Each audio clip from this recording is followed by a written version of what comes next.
કેમ છો ખેડૂત ભાઈઓ? બસ આજે આપણે નવા ટોપિક પર વાત કરવા જઈ રહ્યા છીએ, માઇક્રોરાઇઝા. માઇક્રોરાઇઝા શું છે, એ કેવી રીતે વાપરી શકાય અને એનાથી શું ફાયદાઓ થાય, તો એના વિશે હું તમને સમજાવું. એ પહેલાં ભારતમાં હરિત ક્રાંતિ આવવાથી દેશી સીડ્સનો ઉપયોગ ઓછો થયો અને હાઇબ્રિડ બિયારણનો ઉપયોગ વધુ થયો. એ વધુ ઉત્પાદન મેળવવાની આપણી લાલસામાં આપણે રાસાયણિક ખાતરનો ઉપયોગ પણ વધુ કર્યો અને જંતુનાશક દવાઓનો પણ ખૂબ ઉપયોગ કર્યો.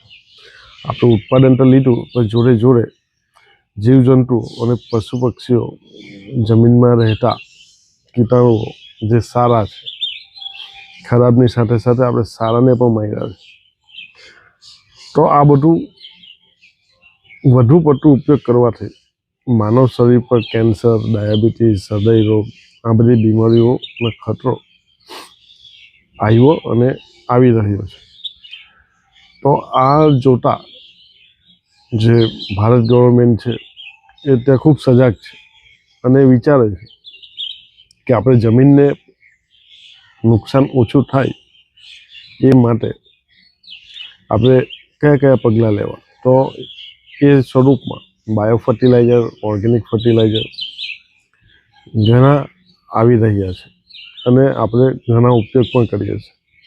તો એ જ દિશામાં આજે એક માઇક્રોરાઇઝા વિશે હું તમને સમજાવું કે માઇક્રોરાઇઝા એક સહજીવી વસ્તુ છે કે જે આપણા છોડના જળ સાથે રહીને જળનો વિકાસ કરે છે. એટલે જળની સાથે રહીને એનો પણ વિકાસ થાય ને મૂળનો પણ વિકાસ થાય. તો જળમાં જે સફેદ જળ છે તે આ માઇક્રોરાઇઝા છે, એને લીધે થાય છે. તો એનાથી છોડની સ્થિરતા મજબૂત બને છે. જ્યારે અતિવૃષ્ટિ, વધારે વરસાદ પડે છે, વધારે વાવાઝોડું જેવું આવે છે, ત્યારે છોડની મજબૂત સ્થિતિમાં જમીન સાથે ટકાવી રાખવામાં આ જળનો ખૂબ સારો ઉપયોગ હોય છે. એની મુખ્ય જળ પણ હોય છે, એને પણ માઇક્રોરાઇઝાથી ફાયદો થાય છે. આ એના બેનિફિટ છે. હવે એને કોની જોડે આપણે આપવું, તો આનો બેસ્ટ ઉપયોગ છે કે માઇક્રોરાઇઝા જમીનમાં પડેલા નાઇટ્રોજન અને ફોસ્ફરસ એ બંનેને છોડ સુધી પહોંચાડવાનું કામ કરે છે. તો જમીનમાં પડેલું હોય